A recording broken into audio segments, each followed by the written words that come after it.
Hi, I'm Ree from mummyoffour.com. I help busy mums make their lives easier with parenting tips, tricks, hacks and advice.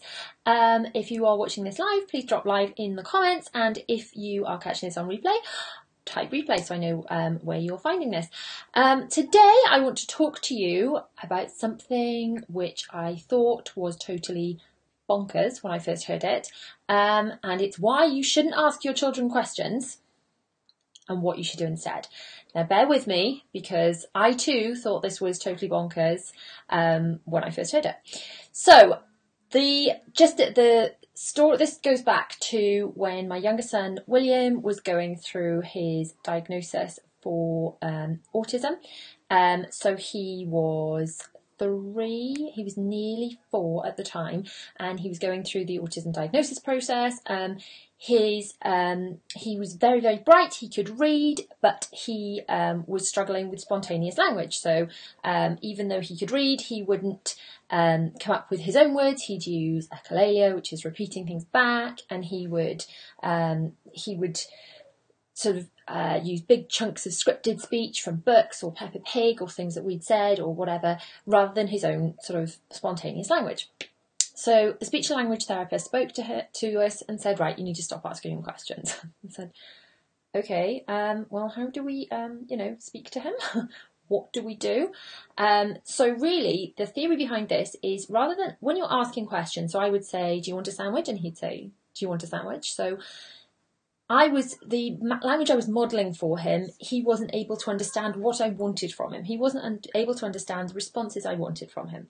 So instead, they said that we just need to speak to him without using questions. And this does work, and I'm going to explain how. So, for example, if you say, do you want a sandwich? Then your child, the only language you're giving them is the question. So you need to give them the tools to answer you and to communicate what they want. So I would like a ham sandwich. I would like a cheese sandwich. They might say, I would like a jam sandwich. So for example, I was just changing Zara's nappy now.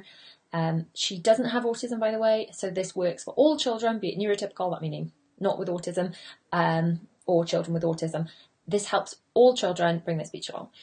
So I said to Zara, Bunny likes cuddles and Bunny likes kisses. And I said, and Bunny likes bananas. And Zara said, and Bunny likes apples. And Bunny likes oranges. So she took the words and the sentence patterns that I used and inserted her own words, and she was using it as a sentence with her own language. So that is a good way to help your children develop language. Now, cutting out questions altogether, I know, is really hard. It's something we struggled with, and it's something that my husband still to this day is like, I just don't know how to do this. So you have to think of it like your hand. As a different friend who is another speech and language therapist told me this trick.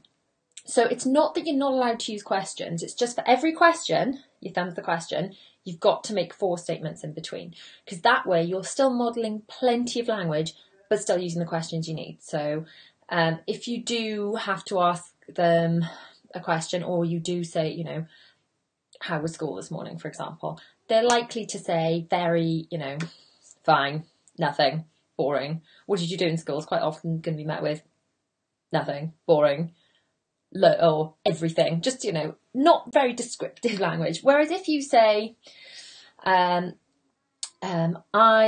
went to the shops today, or I played outside today. They might say, I played outside today, or we didn't play outside today because it was too cold.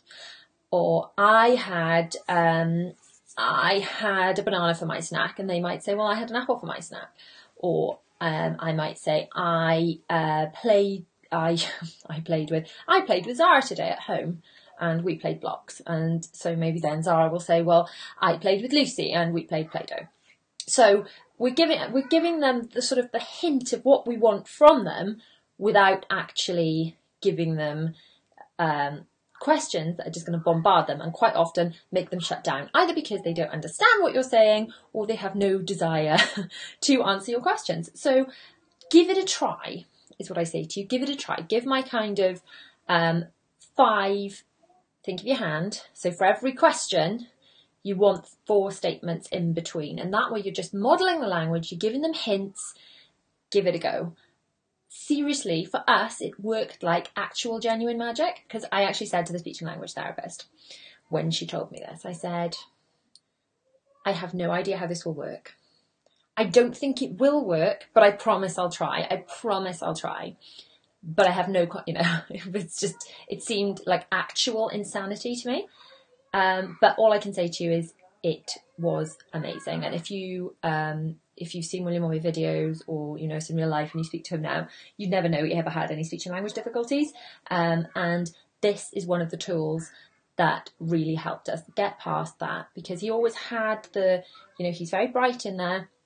It was just getting him to be able to communicate, and this is one of the ways we did it. So, thank you so much for watching. If you have found this helpful, please share it with a friend. If you're watching on Facebook, please make sure you've liked my page. If you found this on YouTube, please hit the bell and subscribe to the channel and all that jazz. And if it's helpful, just share it with a friend. And just if you have any questions or any comments, or if you've tried this before or you're going to try this, leave me a comment and let me know, and I shall respond. There is also a blog post all about this that you can find on my blog, which is mummyoffour.com, and I shall try and post it above me, below me, wherever comments go in this online world. So thanks so much for watching, and I'll see you very, very soon. Bye.